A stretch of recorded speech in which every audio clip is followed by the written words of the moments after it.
مرحبا، حياكم الله في قناتي. أنا أسماء من الرياض. لماذا قائمة رحلات أسفار تقييم وانطباعات؟ لأن المعلومة جدا ثمينة.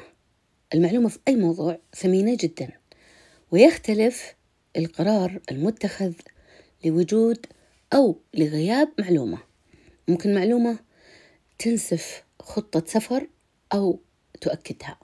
الفرق بين الرحلة والسفرة: أعتبر السفرة أيام معدودة، ممكن ما تتجاوز 5 أيام أو أسبوع، والرحلة هي ما زاد عن الأسبوع.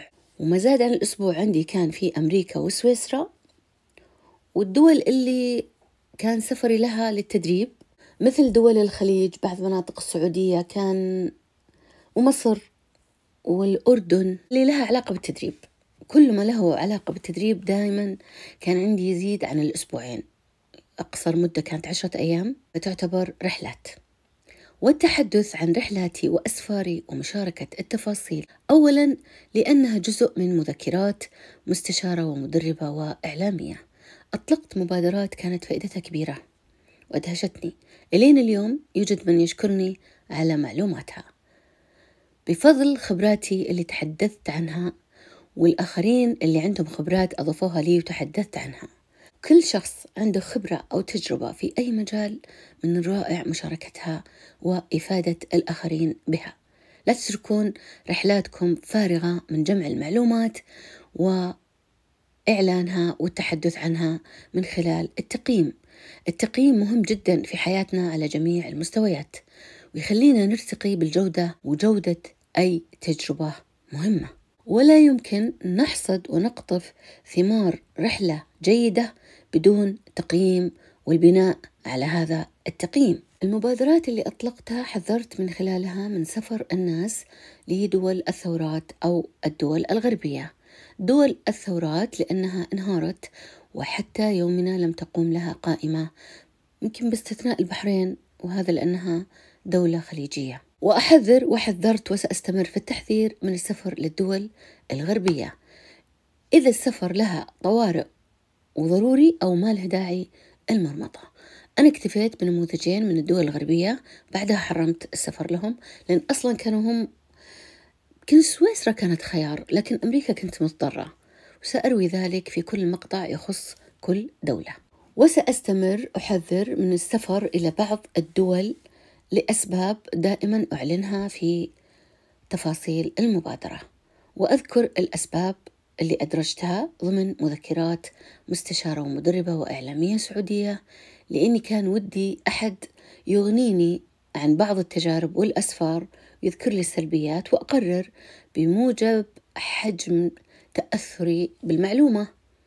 حنا كسعوديين مثلا بنية الاتصالات عندنا ممتازة، والإنترنت عندنا ممتاز، مقارنة بأمريكا وأوروبا لا يوجد مقارنة.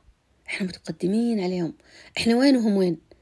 هذه حقيقة يخدرون شعوبهم بالديمقراطية عشان يغيبونها، غيبوبة التنمية عندهم. لا معليش، إحنا متقدمين عليهم في مجالات كثيرة، وما عندي استعداد أدفع ميزانية سفرة لدول أشعر فيها بأني رايحة أتحمل وأضحي وأتنازل. سافرت لها في السعودية مكة المكرمة، المدينة المنورة، وجدة، وينبع، وفي نجد كثير أماكن رحت، لكن الحين أقول أذكر الآن منها المجمعة والدوادمي وحايل والقصيم.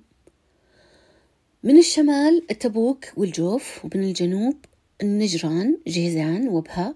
المنطقة الشرقية أغلبها الحسا والجبيل والهفوف، الخبر، الدمام. وإقامتي حاليا بين الرياض والظهران. على قائمة الانتظار ومتشوقة أكتشف جميع مناطق نجد، خاصة مراتع قيس وليلى، الطايف والباحة.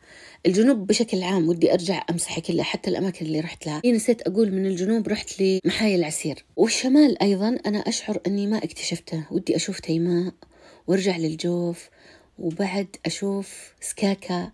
كل الشمال ودي أعيد اكتشافه. والقريات أحب فكرة أني أزور الأماكن أيضا المثلجة في الشتاء.